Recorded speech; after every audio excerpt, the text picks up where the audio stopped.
Second seating का science का objective को हल किया जाता है। निम्न में किसे रासायनिक दूध कहा जाता है? आ बात समझ में? तो एक का डी, ठीक है, हार्मोन को। पौधे को उत्सर्जी पदार्थ निम्न में से कौन है? अगर कुछ मिस्टेक रहेगा तो कमेंट में बता देना है। दूसरा, जैसे ज़्यादातर पूरा में पूरा सही होगा। पौधे को उत्सर्जी पदार्थ निम्न में से कौन है? ठीक है, दो के डी, इनमें से सभी। अगर समझ ना। अब दूसरी तरफ हम लोग देखते हैं अगला क्वेश्चन को। मानव हृदय में कोष्ठों की संख्या क्या होती है, उसको अभी हम लोग बात करते हैं। अगर समझ, तीसरा का डी, ये ठीक है। निम्न में से कौन हेटेरोक्राइन ग्रंथि है?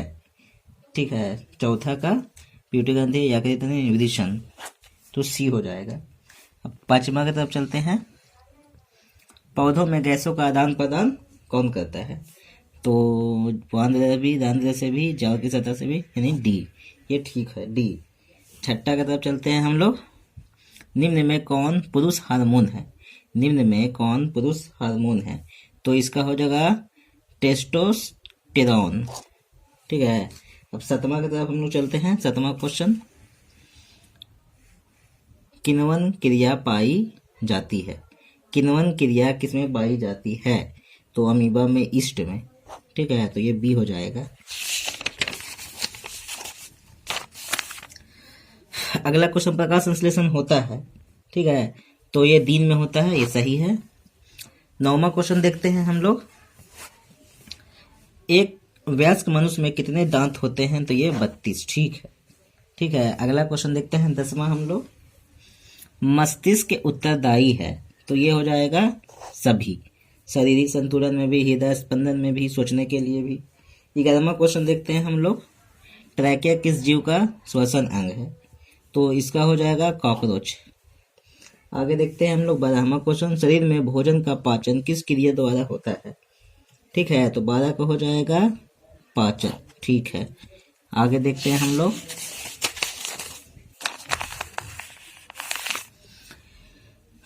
तेरहवां क्वेश्चन की तरफ चलते हैं। पूर्ण विकसित अंडाशय कहलाता है, तो बीज।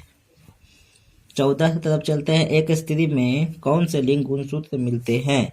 तो XX, बात सही है। और पुरुष में XY दोनों होता है। अब हम लोग चलते हैं 15 तरफ। मृत पोषी का उदाहरण है, समझ में आ रहा है?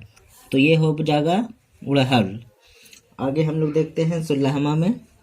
गाढ़ कोशिका के कौन सी भित्ति मोटी होती है? आगे समझ, 16 में भीतरी।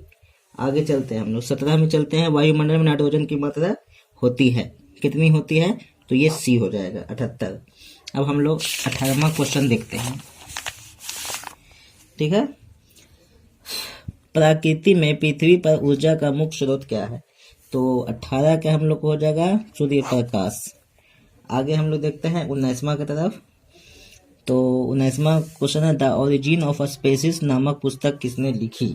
अरे समझना, तो ये डार्विन ने लिखी थी। आगे चलते हैं हम लोग 20वां तरफ। ओजोन अणु में ऑक्सीजन की परमाणु की संख्या क्या होती है? तो 20 का सी है। आगे हम लोग चलते हैं 21 तरफ। तो 21, पौधों में प्रकाश संश्लेषण का स्थान है, तो ये है क्लोरोप्लास्ट। अब हम लोग 22 की तरफ चलते हैं। परिशेषिका हिस्सा है, तो ये है ए, आहार नाल का। आगे चलते हैं हम लोग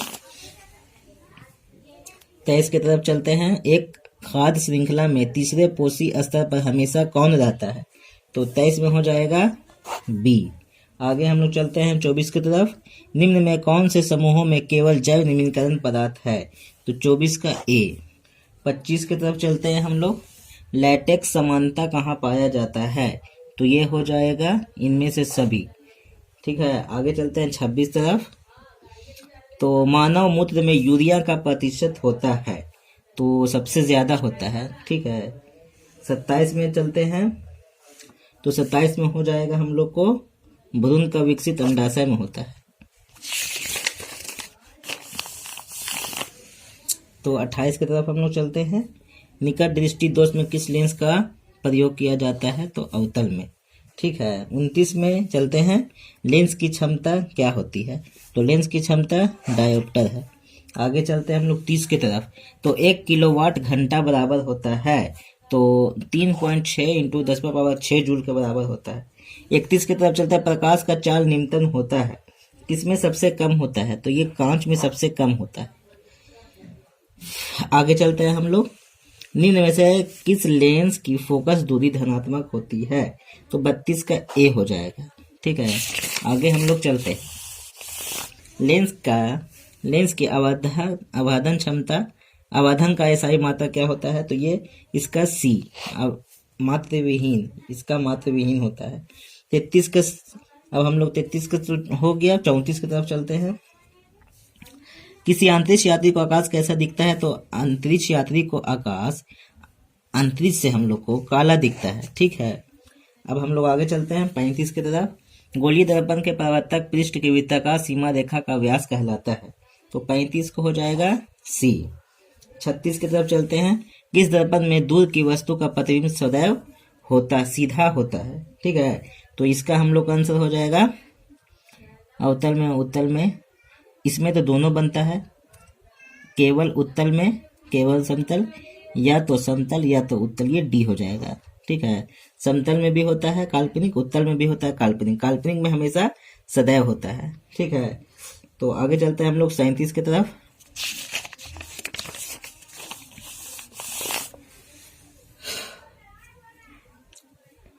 अवतल दर्पण की फोकस दूरी होती है, तो अवतल दर्पण की जो फोकस दूरी होती है अवतल दर्पण की, ये हमेशा ऋणात्मक होती है। ठीक है, आगे हम लोग चलते हैं, किस दर्पण में हमेशा वस्तु से छोटा प्रतिबिंब प्राप्त होता है। ठीक है, तो 38 का हम लोग को हो जाएगा ए, उत्तल, सही बात है। 39 की तरफ चलते हैं, प्रकाश का प्राथमिक वर्ण क्या है, तो इसमें से सभी है, आरजीबी होता है, आरजीबी। ठीक है ना, रेड ग्रीन ब्लू। आगे चलते हैं 40 की तरफ, तो तारों का टिमटिमाना प्रकाश की घटना को दर्शाता है, तो प्रकाश का अपवर्तन को। 41 की तरफ चलते हैं हम लोग, तो 41 का आंसर हो जाएगा हम लोग को न्यूमेरिकल है, इसको बना लेना है, सी वैसे है। आगे चलते हैं 42 की तरफ, निम्न में से कौन से लंबे विद्युत धारावाही तार के निकट चुंबकीय क्षेत्र का सही वर्णन करता है। ठीक है, तो 42 का हम लोग हो जाएगा डी, चुंबकीय क्षेत्र की संगणीय क्षेत्र रेखाओं का केंद्र तार होता है। 43 की तरफ चलते हैं हम लोग, प्रतिरोधकता का सही मात्रक ओम मीटर होता है। ठीक है, 44 की तरफ चलते हैं, जब एक से अधिक प्रतिरोधक श्रेणी क्रम में जुड़े रहते हैं तब कौन सी भौतिक राशि उनमें से समान रहती है, तो 44 का बी हो जाएगा। आगे हम लोग चलते हैं, इस चैनल पर मैथ का हर तरह का प्रश्न देखने को मिलेगा, इस चैनल को जल्दी से सब्सक्राइब करना है और 45वां क्वेश्चन को देखना है। अनवीकरणीय ऊर्जा है, तो इसमें कोयला से प्राप्त ऊर्जा। 46 की तरफ हम लोग चलते हैं, तो एक पारदर्शी गोलीय कवच की बाहरी त्रिज्या 20 सेमी है, भीतरी त्रिज्या 19.9 सेमी है, त्रिज्या आपतित किरण से या कैसा व्यवहार करेगा, तो ये हो जाएगा हम लोग को 46 का उत्तल लेंस की भांति। ठीक है, 47 की तरफ चलते हैं हम लोग, ऊर्जा का द्वारा नवीकरणीय स्रोत क्या क्या होता है, तो ये हो जाएगा हम लोग कोयला पेट्रोलियम। ठीक है, अब 48 की तरफ चलते हैं, तो 48 उत्तम ऊर्जा का स्रोत हुआ है, जो 48 का इनमें से सभी को गुण है, जिसमें सभी का गुण है। ठीक है, अब आगे चलते हैं, तो इसमें है ईंधन है। ठीक है, तो 49 की तरफ हम लोग चलते हैं, ये ईंधन है, तो सीएनजी भी है, एलपीजी भी है, लकड़ी भी है, तो 49 का डी हो जाएगा। 50 की तरफ चलते हैं, जीवाश्म ईंधन जो है किसका उदाहरण है, तो ए और बी दोनों। ठीक है, 51 की तरफ चलते हैं, अमोनिया क्लोराइड का जलीय विलयन होता है, तो अम्लीय होता है। ठीक है, अब हम नेक्स्ट जो है अगला पार्ट में आप लोग वेट कीजिए, आ जाए।